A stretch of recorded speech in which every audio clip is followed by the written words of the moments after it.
नमस्कार विद्यार्थियों। अब देखते हैं प्रमेय 3 और इसको प्रूव करते हैं। इसके पहले 2 तक बता जा चुकी हैं और 2 में हमने कहा था कि एक ही वीडियो में कंप्लीट कर देंगे, लेकिन ऐसा नहीं हुआ कुछ कारणवश, क्योंकि हम अभी अपनी दुकान में बैठे और कुछ यहाँ ग्राहक आते रहते हैं, तो उनको सामान वामान देने के लिए, उनसे बात करने के लिए शायद वो कट करना पड़ा। तो अब हम इसको प्रूव करते हैं और देखते हैं इसमें क्या प्रूव करना है। तो चलो, तो अब यहाँ पर जो प्रमेय है तीसरी, वो कह रही है कि दो समरूप त्रिभुजों के क्षेत्रफलों का अनुपात उनके संगत माध्यिकाओं के अनुपात के बराबर होता है। माध्यिकाओं के अनुपात के वर्गों के अनुपात के बराबर होता है। तो सबसे पहले हमें प्रमेय को धीरे धीरे पढ़ना है और उसी के अनुसार जो चीज़ें दी गई हैं लिख लेते हैं। देखो, बात चलिए दो समरूप त्रिभुजों की, तो इसका अर्थ है कि दो समरूप त्रिभुज जरूर होंगे। तो हमने क्या मान रखा, त्रिभुज ABC समरूप DF, और फिर कहा उनकी संगत माध्यिकाएं। जब माध्यिकाएं कहा है तो माध्यिकाएं भी जरूर होंगी, तो माध्यिका हमने मान लिया AL और DM, तो लिख दिया AL व DM माध्यिकाएं हैं। अब सिद्ध क्या करना है, तो एक बार शुरुआत से फिर से पढ़ेंगे। कह रहा दो समरूप त्रिभुजों के क्षेत्रफलों का अनुपात उनके संगत माध्यिकाओं के वर्गों के अनुपात के बराबर होता है। यानी त्रिभुज ABC का क्षेत्रफल हमें सिद्ध करना है। त्रिभुज ABC का क्षेत्रफल अपान त्रिभुज DEF का क्षेत्रफल अपान AL square upon DM square. तो ये हमने लिख लिया। अब उपपत्ति कर लेते हैं। उपपत्ति में क्या करते हैं, हमें पता है चूंकि त्रिभुज ABC और DF समरूप है, तो ये चीज़ लिख लेंगे। चूंकि त्रिभुज ABC समरूप है त्रिभुज DEF के, इसलिए क्या हो जाएगा, ये जो इनका क्षेत्रफल का अनुपात होगा, त्रिभुज ABC का क्षेत्रफल अपान त्रिभुज DEF का क्षेत्रफल बराबर हो जाएगा AB square upon DE square. और इसी को कह देते हैं समीकरण 1, और इसका कारण दे देंगे हम। ठीक, कारण लिखे देते हैं आपकी इस प्रमेय में। कारण हमने ये लिख दिया। ठीक, अब देखो, अब क्या कहते हैं, अब जब ये समरूप है, ठीक है, अब देखो समरूप है ना, तथा एक चीज और होगी, जब ये समरूप है तो इनकी संगत भुजाओं का अनुपात क्या होगा, यानी AB अपान इसकी कौन सी भुजा आएगी, DE। अच्छा, इसमें हमें लिखना ना पता हो तो हमें ABC और DF समरूप है ना, तो AB अपान पहली दूसरी भुजा क्या DE आ गई, और फिर दूसरी तीसरी को देख लो, यानी BC अपान इसमें कौन दूसरी तीसरी EF है, EF बराबर फिर पहली तीसरी यानी AC, और इसकी भी पहली तीसरी क्या आएगी, DF आएगी। इतना हो गया। अब जब इतना हो गया तो इससे हम क्या कर सकते हैं, अब देखो ये क्या है, AL और DM माध्यिका है, तो AL से क्या पता चला कि ये BC और ELC ये क्या बराबर होंगे, इसमें EM और EC बराबर होंगे। तो हम लिख देते हैं AB अपान DE बराबर BC को रिप्लेस कर देते हैं किस में, इस त्रिभुजों को हमें भी समरूप करना है बाद में चल के, तो इसको BL लेते हैं, यानी 2BL अपान 2EM। और इस तीसरी भुजा का कोई अनुपात हमें ज़रूरी नहीं है, तो उसको छोड़ देते हैं। ठीक, अब ये हमने क्यों लिख दिया, तो यहाँ हम ये चीज़ दिखा देंगे। ये कारण लिख दिया क्योंकि BL बराबर CL और EM बराबर FM, इसलिए हमने लिख दिया। तो ये जब बराबर हैं तो उन्हीं से मिलकर तो ये BC बन रही, यानी दोनों भाग बराबर, तो हमने प्रयोग में आने वाले इसलिए लिख लिया। तो ये और ये कट गए। ठीक है, तो AB अपान DE बराबर इधर से क्या आएगा, BL अपान EM। ठीक, इसको समीकरण 2 दे देते हैं। अब क्या करें, ये ले लेते हैं त्रिभुज त्रिभुज ABL व त्रिभुज DEM में। अब देखो जिस रेस्पेक्ट में चले थे उसी रेस्पेक्ट में हमें चल रहा है। क्योंकि कोण A और D के बराबर होगा तो A से स्टार्ट किया, B E के बराबर होगा तो वो सेकंड में आएगा और तीसरे में ये आना चाहिए। तो इसमें हमें क्या पता है, कोण B बराबर कोण E के, कारण दे देंगे त्रिभुज ABC ये समरूप है त्रिभुज DEF के। ठीक, ये कारण हो गया। और इसके अलावा देखो हमें पता है AB अपान DE ये बराबर किसके है, BL अपान EM के। ये क्यों बराबर हुआ, कारण में हो जाएगा समीकरण 2। ठीक से भाई समीकरण 2 में ये अभी हमने प्रूव किया। इसलिए क्या हो जाएगा, देखो हमें ये भुजा का अनुपात और इसका अनुपात, ये बीच वाला कोण इनके कोण, और ये भुजा और ये भुजा समान अनुपात में आ गई तो हम इसमें नियम कौन सा लगाएंगे, SAS समरूपता से क्या हो जाएगा, त्रिभुज जो हमने लिया था ABL ये समरूप हो जाएगा त्रिभुज DEM के। ये समरूप हो गया तो इसलिए इसकी समगत भुजाएं भी समानुपाती होंगी। यानी हम क्या करेंगे, AB अपान इससे लिखेंगे DE। ठीक, DE।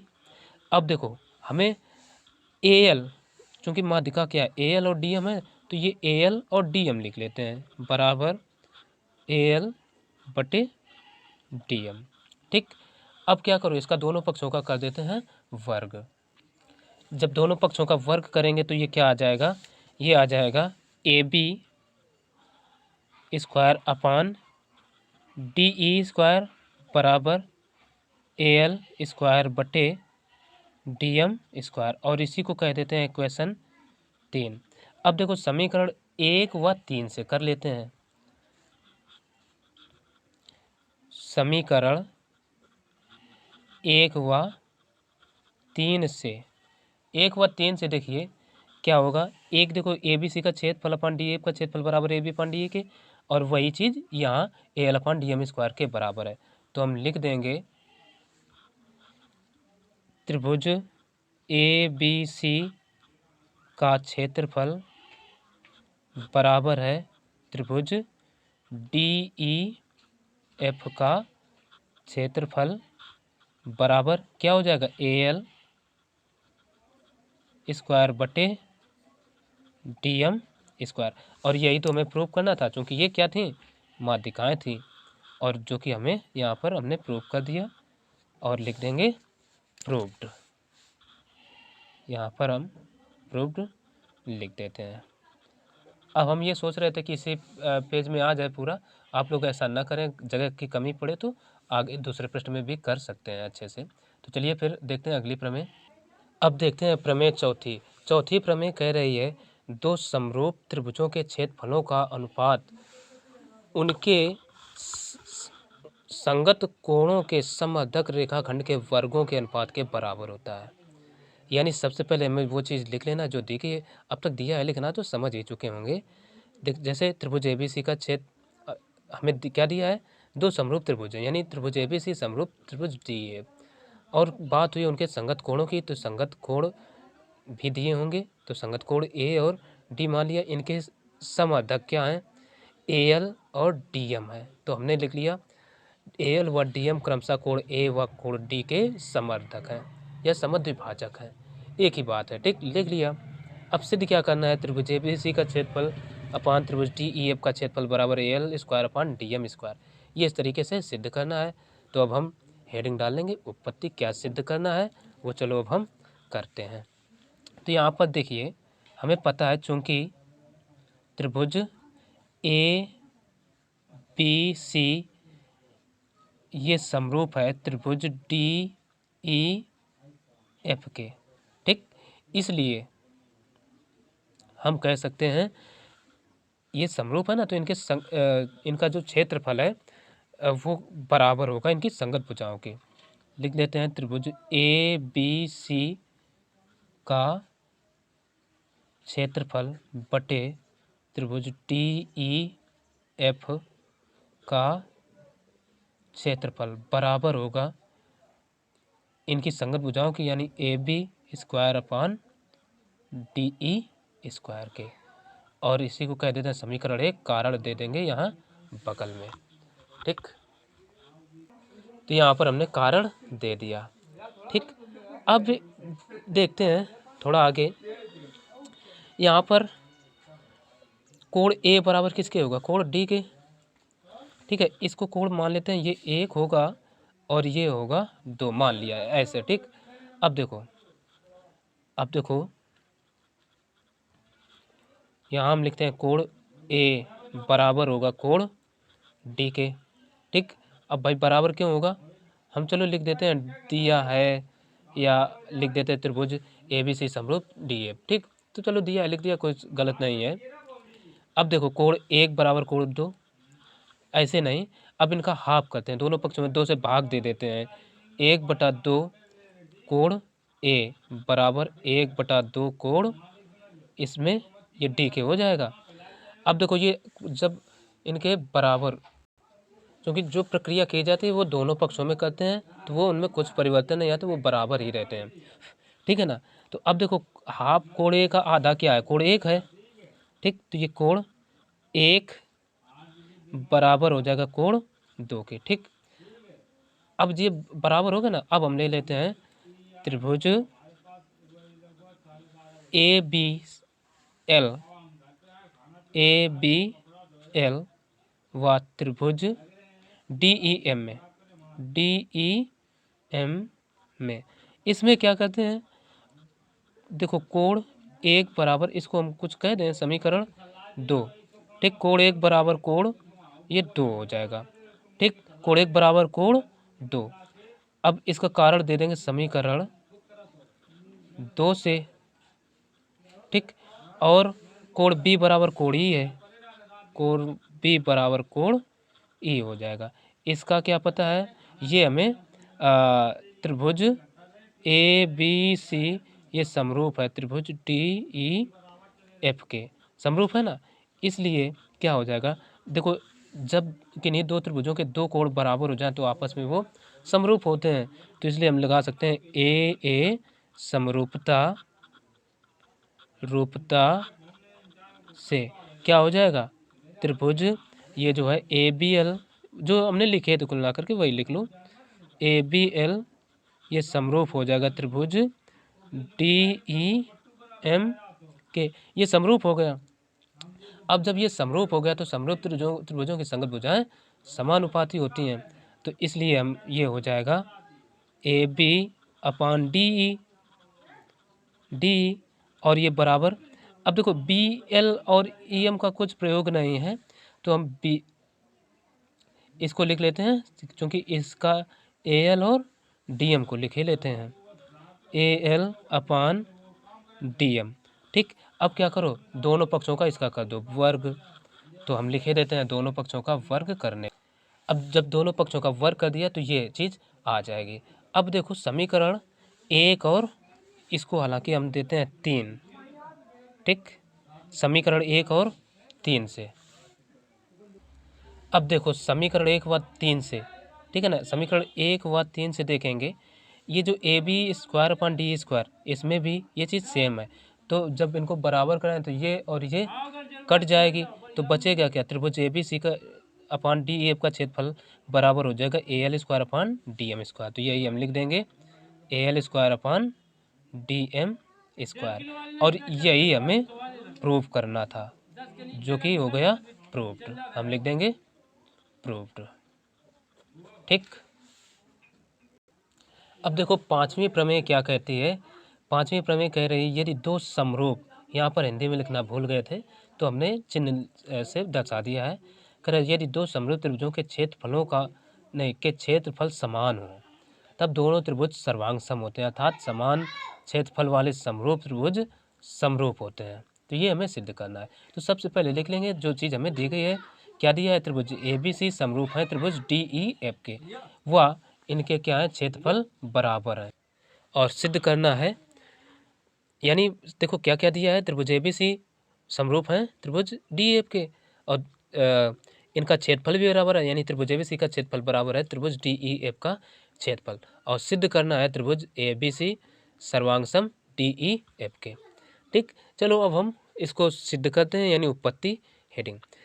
उत्पत्ति में क्या करते हैं, चूंकि ये त्रिभुज कैसे हैं, समरूप है, तो लिख देते हैं चूंकि त्रिभुज ABC समरूप है त्रिभुज DEF के, तो इसलिए क्या हो जाएगा, इनके जो क्षेत्रफल हैं, यानी त्रिभुज ABC का क्षेत्रफल बटे त्रिभुज DEF का क्षेत्रफल, ये बराबर किसके हो जाएगा, इनकी संगत भुजाओं के अनुपात के बराबर हो जाएगा। तो संगत भुजाएं, अब इसमें हम संगत भुजाएं क्या लिखेंगे, तीनों की तीनों लिखेंगे, यानी AB square upon DE square बराबर ये BC स्क्वायर अपान ये EF स्क्वायर और बराबर ये AC स्क्वायर अपान इस तरह से DF स्क्वायर। और इक्वेशन 1 दे देंगे और इसको कारण लिख देते हैं, कारण दे दिया। ठीक है, दो समरूप त्रिभुजों के क्षेत्रफलों का अनुपात उनकी संगत भुजाओं के वर्गों के अनुपात के बराबर होता है, तो जो कि हमने लिख दिया। और यही दे दिया समीकरण 1। ठीक, अब और हमें क्या पता है, तथा देखो क्या दिया है, त्रिभुज ABC का क्षेत्रफल, त्रिभुज ABC का क्षेत्रफल बराबर दे रखा है त्रिभुज DEF का क्षेत्रफल। ठीक, अब इस ये क्यों है, कारण में भाई दे दो, दिया है, दिया है। ठीक है, नीचे से लिख रहे हैं, आप समझ लेना। अब देखो क्या कहते हैं, जब ये और ये चीज़ बराबर है तो इस चीज़ को हम क्या करें, इसके बटे में ले आए, तो हम इसको बटे में ले आते हैं, तो ये क्या आ जाएगा, ABC का क्षेत्रफल। जब ये चीज़ इधर है बटे में आएगी तो त्रिभुज DEF का क्षेत्रफल बराबर, जब यहाँ से ये बटे में आ गई, ये इधर क्या बचेगा, एक एक इक्वेशन दे दो 2। अब देखो समीकरण 1 व 2 से, समीकरण 1 व 2 से, 1 व 2 से क्या होगा, एक भी देखो ये है ABC का क्षेत्रफल और ये भी तो इन्हीं का क्षेत्रफल है और ये 1 के बराबर है, तो ये आपस में हो जाएंगे बराबर। यानी हम लिख सकते हैं, तो क्षेत्रफल और क्षेत्रफल ये कट जाएंगे दोनों, तो ये 1 बराबर इनके तीनों के हो जाएगा। तो हम लिख सकते हैं AB square upon DE square बराबर BC स्क्वायर बटे EF स्क्वायर बराबर AC स्क्वायर बटे DF स्क्वायर बराबर सबके क्या आ जाएगा, 1। अब देखो जब ये सब बराबर है तो हम क्या करते हैं, इनका आपस में बराबर करा लेते हैं। एक बार इसको यानी इनको और इसको बराबर कराते हैं, ठीक, और फिर इसको बराबर, इसको बराबर, तो सबको हम एक साथ ही लिख देते हैं। ठीक, एक साथ कैसे लिखते हैं, या ना समझ में आए तो अलग अलग चलो लिखे देते हैं तो ज़्यादा अच्छा रहेगा। ठीक है, पहले इसको और इसको बराबर करा लेते हैं, तो ये AB square upon DE square बराबर 1 होगा।